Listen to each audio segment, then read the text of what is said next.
Olá, boa noite a todos. Graça e a paz. Sejam todos bem-vindos.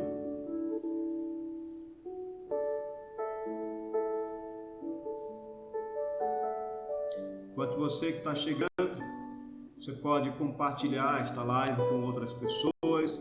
Você pode compartilhar essa live nos seus grupos.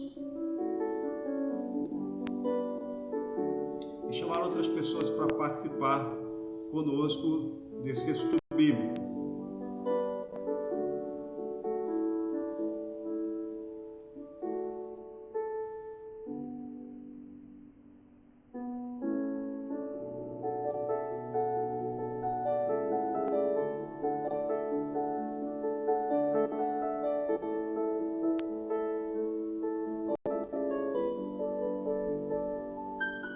Nós já vamos iniciar e eu convido você, nesse momento, a falar com Deus. Vamos orar?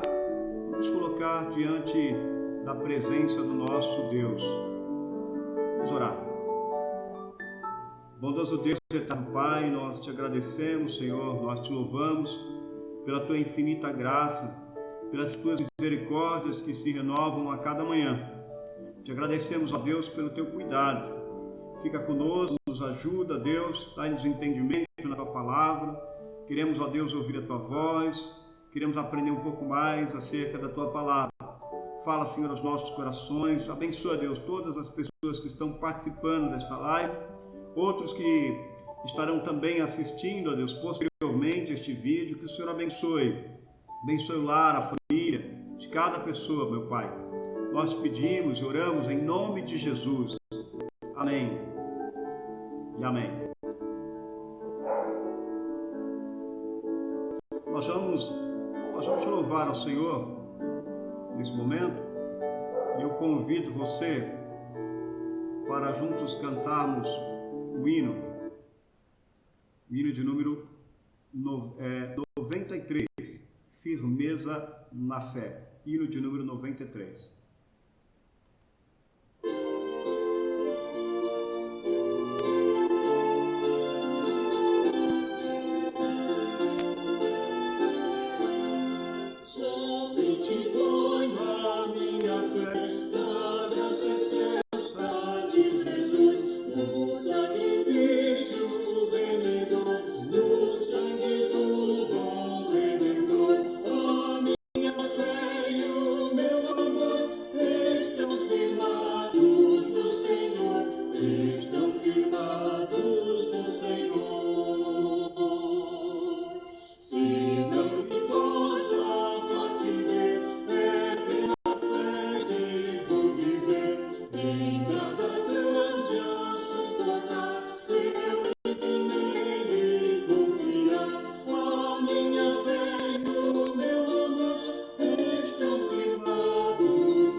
Amém. Louvado seja o nome do Senhor. Nós vamos estudar a palavra de Deus, dando sequência ao nosso estudo sobre as últimas coisas. E hoje nós vamos falar sobre o novo céu e a nova terra. Então, vamos abrir a palavra do Senhor no Evangelho de João, capítulo 14, os versos de 1 a 3. João, capítulo 14, os versos de 1 a 3.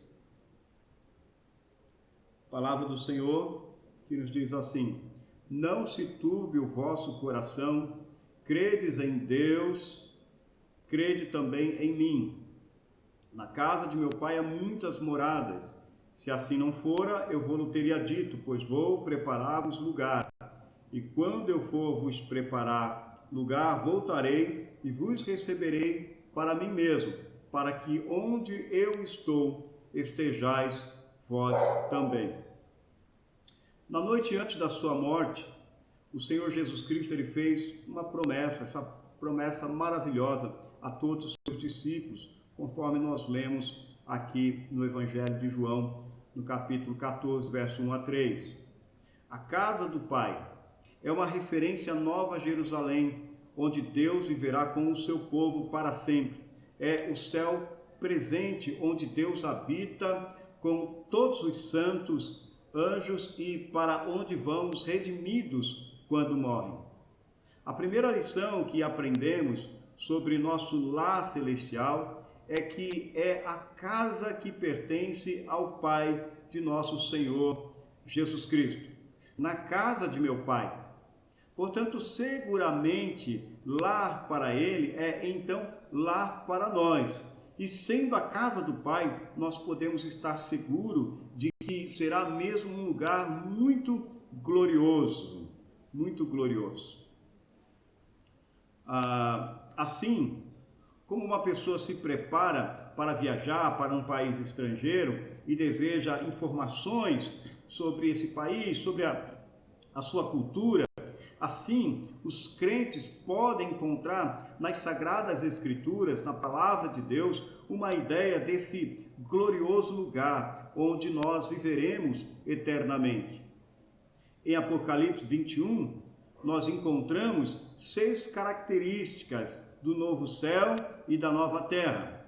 A aparência do novo céu e nova terra, a capital do novo céu e a nova terra, a suprema realidade do novo céu e nova terra, as mudanças do novo céu e a nova terra, os moradores do novo céu e a nova terra e os excluídos do novo céu e a nova terra.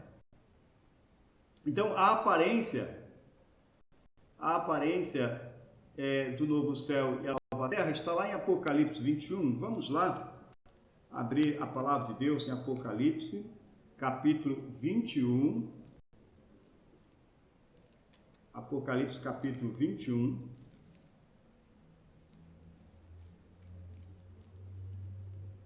O verso 1.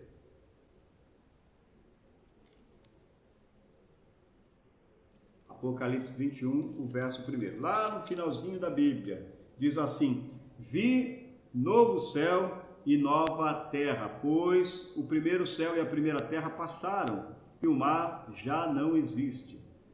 Quando o capítulo 21 é aberto, todos os pecadores, assim como Satanás e seus demônios, foram condenados e lançados no fogo, conforme Apocalipse, capítulo 20, do verso 10 até o verso 15. A morte já não existe. Os inimigos da igreja foram condenados e o fogo purificador de Deus entregou em ação. Apocalipse 20, o verso de número 11, que diz assim: vi um grande trono branco e aquele que nele se assenta, de cuja presença fugiram a terra e o céu, e não se achou lugar para eles. E 2 Pedro, capítulo 3, o verso de número 7. 2 Pedro, capítulo 3, o verso 7, que diz: ora, os céus que agora existem e a terra, pela mesma palavra, têm sido entesourados para fogo, estando reservados para o dia do juízo e destruição dos homens ímpios. Então, a cada mancha de pecado, cada erro e cada traço de morte foram removidos. Do grande incêndio nasce um novo universo. Deus criará um novo campo para os remidos e os santos anjos para habitar para sempre. Conforme o comentário de William Hendricks, no livro Mais que Vencedores, da editora Cultura Cristã. Vi novo céu e nova terra. Essa frase resulta de duas passagens no livro de Isaías. Em Isaías 65, o verso 17, Deus declarou assim: pois eis que eu crio novos céus e nova terra, e não haverá lembrança das coisas passadas, jamais haverá memória delas. Em Isaías também, capítulo 66, o verso 22, diz assim: porque como os novos céus e a nova terra que hei de fazer estarão diante de mim, diz o Senhor, assim há de estar a vossa posteridade e o vosso nome. O que Isaías proclamou é agora uma realidade na vida de João. Veja, o termo novo, no grego, aparece 9 vezes no livro de Apocalipse, 4 vezes apenas no capítulo 21. O adjetivo dessa palavra em grego não significa novo em um sentido cronológico, mas em um sentido qualitativo. No sentido qualitativo, conforme comenta John MacArthur. Esse adjetivo comunica a ideia de algo que é novo, porém tem uma origem no velho. Por exemplo, o novo pacto é procedente do velho. O novo mandamento é procedente do velho. A nova Jerusalém tem sua fonte na velha. O novo homem é a transformação do velho homem. E o novo céu e a nova terra têm por base o velho. Diz o estudioso chamado Kistemark, pois o primeiro céu e a primeira terra passaram, e o mar já não existe. Isso significa que não haverá mais água. O planeta Terra é formado por 3/4 de água, mas este não será o caso no estado eterno. O termo mar pode ser uma conotação figurativa, se referindo às aflições que o povo de Deus suportou em um mundo pecaminoso. No entanto, no tempo do apóstolo João, o mar representava perigo e separação. O próprio João estava em uma ilha quando escreveu este livro. Além disso, as águas tempestuosas simbolizam as nações do mundo em suas inquietações e conflitos. Ou seja, João estava aqui afirmando que nossa comunhão no céu será perfeita, plena e eterna. É possível que esse mar aqui seja numa linguagem figurada. A capital do novo céus e a nova terra. Veja o verso 2 de Apocalipse 21. Vi também a cidade santa, a nova Jerusalém, que descia do céu da parte de Deus, ataviada como noiva adornada para o seu esposo. Vi também a cidade santa, a nova Jerusalém. João menciona resumidamente a cidade santa, pois nos versos subsequentes, versos 9 e também o verso 14, ele descreve detalhadamente a magnitude desta cidade. O termo cidade santa aparece no livro de Neemias, capítulo 11, verso 1 a 18, Isaías 48, verso 2 e também Isaías 52, o verso 1. Aparece também em Daniel, capítulo 9, verso 24. Essa Jerusalém é chamada nova, em contraposição à terrena Jerusalém da Palestina. E chamada santa porque é separada do pecado, é totalmente consagrada a Deus, conforme nós podemos ver em Isaías 54, verso 5, e também Efésios, capítulo 5, o verso de número 32. Diz ainda o que descia do céu da parte de Deus. João viu essa cidade santa descendo do céu, vinda de Deus, ou seja, ela tem a sua origem no céu, ela deriva de Deus, o qual se agrada em habitar com o seu povo. É interessante destacar que isso também é verdadeiro quanto a ambas, a igreja ideal do presente e a igreja do futuro. Ela é sempre nascida do alto, é sempre resultado da obra transformadora do Espírito Santo. Conforme nós podemos ver em Apocalipse capítulo 3, o verso 12, capítulo 21, verso 9, Gálatas capítulo 4, o verso 26, entre outras passagens. Diz ainda ataviada, Apocalipse 21, o verso 2. Nós estamos aqui trabalhando aqui com esse versículo.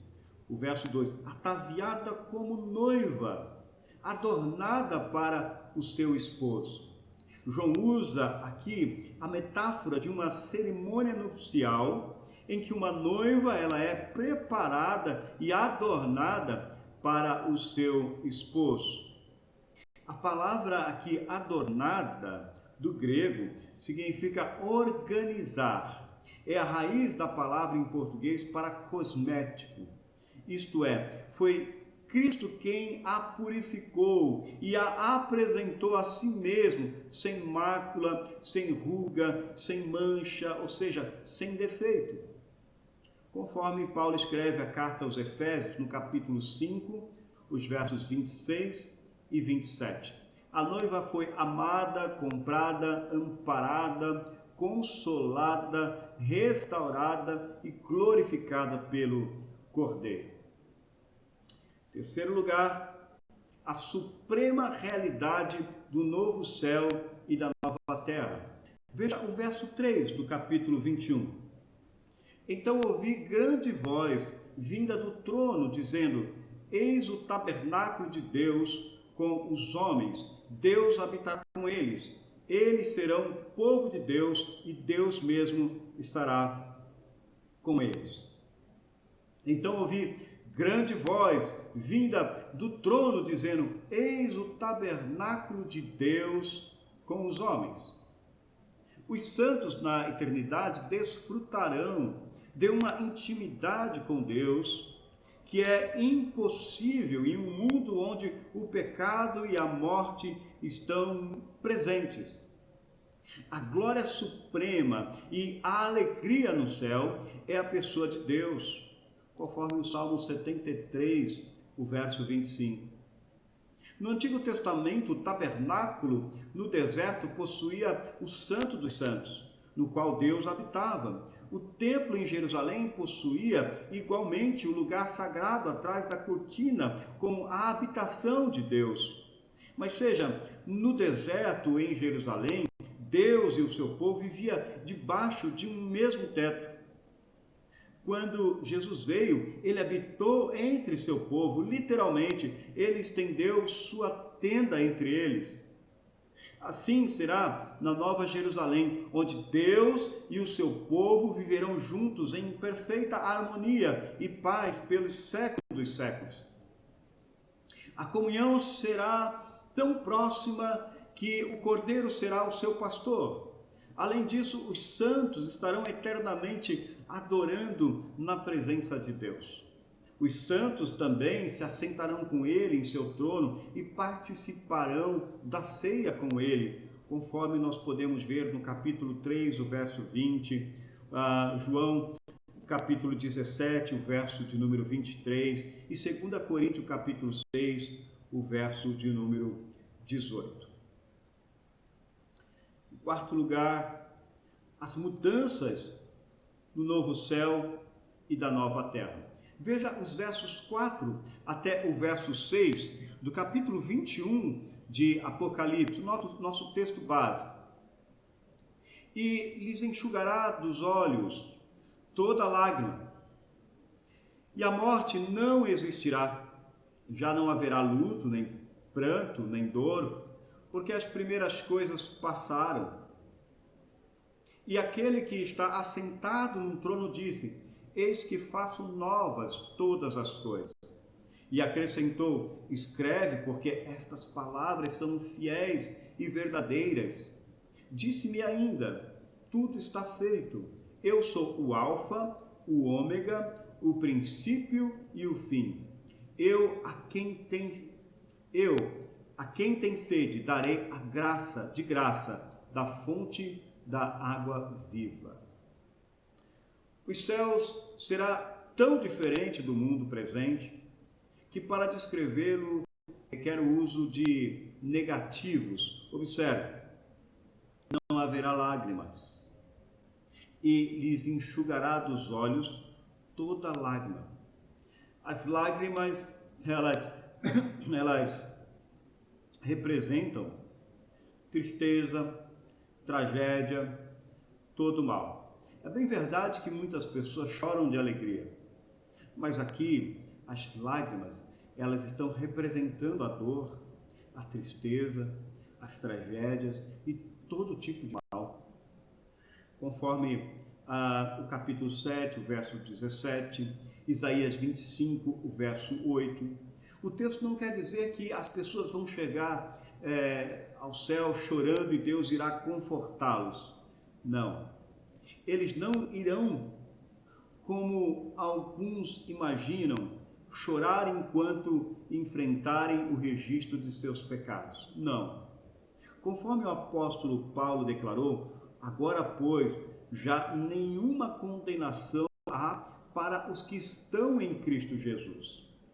Visto que Cristo, carregando Ele mesmo em seu corpo sobre o madeiro os nossos pecados, para que nós, mortos para os pecados, vivamos para a justiça, por suas chagas fomos curados. 1 Pedro 2, o verso 24. John MacArthur estava certo quando ele escreveu, dizendo: o que João declara é a ausência de qualquer tristeza, decepção ou dor. Não haverá lágrimas de infortúnios, lágrimas sobre um amor perdido, lágrimas de remorso, lágrimas de arrependimento, lágrimas pela morte de entes queridos ou lágrimas por qualquer outro motivo. Lá também não haverá luto. Veja, ainda no mesmo verso, já não haverá luto. A maior maldição da existência humana, como marca do pecado original, é a morte. E a morte lá não existirá mais. A morte, como disse o apóstolo Paulo, foi tragada pela vitória. Em 1 Coríntios, capítulo 15, o verso 54. Tanto Satanás, que tinha o poder da morte, em Hebreus 2, 14, e a própria morte foram lançados no lago de fogo, conforme o capítulo 20 de Apocalipse, os versos 10 e 14. Lá também não haverá sofrimento ou tristeza.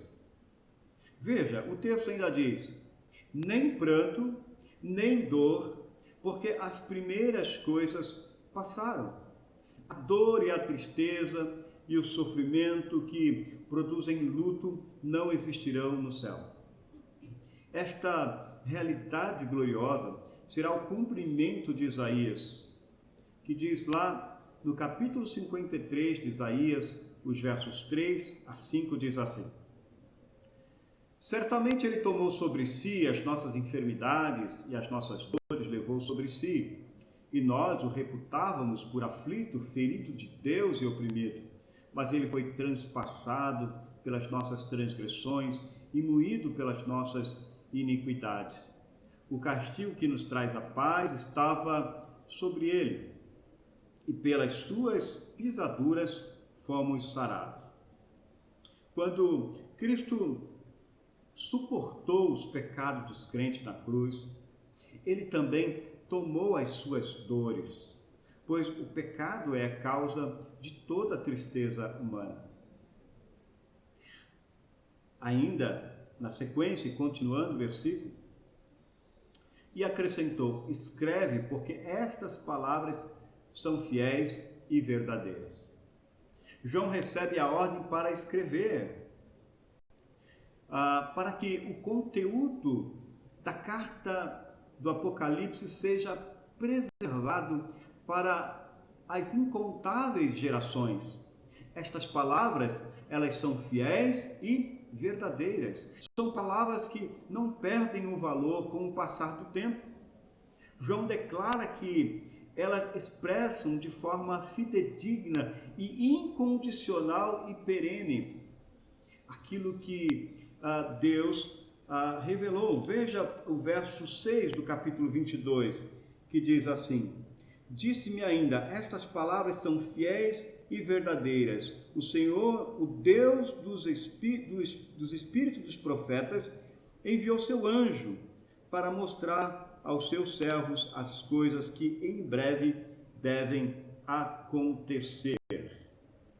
Passará o céu e a terra, porém as minhas palavras não passarão, diz o Senhor, lá em Levíticos 21, o verso 33. Haverá um fim para o universo, mas não para a verdade de Deus,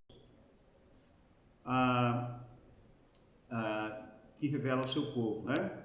Mas não para a verdade de Deus revela ao seu povo. Ainda, o texto segue. Disse-me ainda, tudo está feito. Eu sou o alfa e o ômega, o princípio e o fim.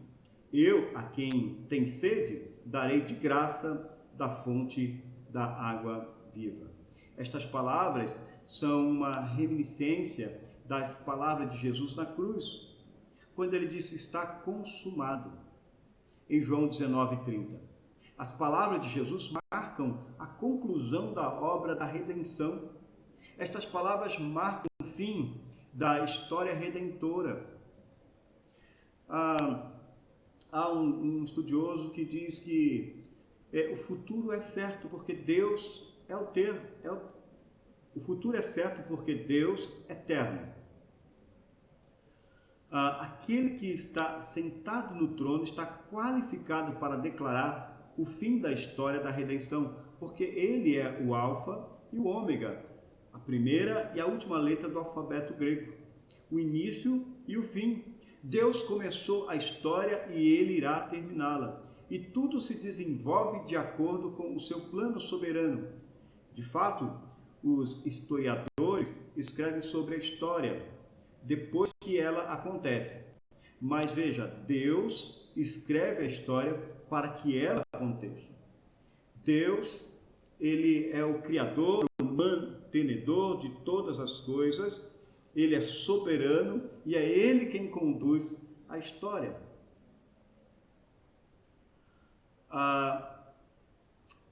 Na sequência, o verso 6, a parte B, e também o verso 7, diz assim: eu, a quem tem sede, darei de graça da fonte da água da vida. O vencedor herderá estas coisas, e eu lhe serei Deus, e ele lhe será filho. Os moradores do novo céu e da nova terra. Eu, a quem tem sede, darei de graça da fonte da água viva. Em primeiro lugar, um cidadão do céu é descrito como alguém que tem sede. São aqueles que reconhecem a sua necessidade espiritual, os que têm fome e sede de justiça. Eles são os únicos a quem Isaías clama: todos vós, os que tendes sede, vinde às águas, e vós, os que não tendes dinheiro, vinde comprai e comeis. Sim, vinde comprai sem dinheiro, sem preço, vinho e leite. Isaías 55, verso 1. O Senhor Jesus declarou: quem beber desta água tornará a ter sede. Aquele, porém, que beber da água que eu lhe der, nunca mais terá sede. Pelo contrário, a água que eu lhe der será nele uma fonte a jorrar para a vida eterna. João 4, verso 13 e 14. É a água da qual ele falou em João. No último dia, o grande dia da festa, levantou-se Jesus e exclamou: se alguém tem sede, venha, Venha a mim e beba. Quem crer em mim, como diz as Escrituras, do seu interior fluirão rios de água viva.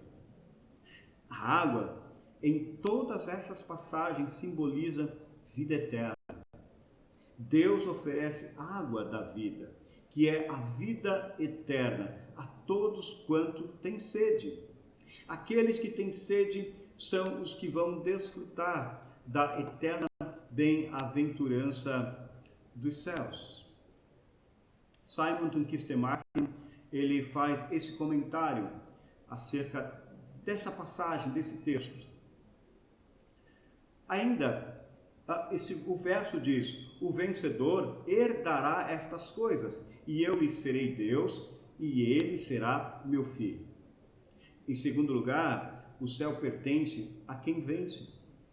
Um vencedor, de acordo com 1 João 5, verso 4 a 5, que diz: porque todo que é nascido de Deus vence o mundo. E esta é a vitória que vence o mundo, a nossa fé. Quem é que vence o mundo, senão aquele que crê que Jesus Cristo é o Filho de Deus?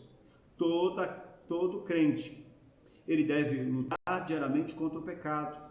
Ele deve lutar contra o diabo e o mundo.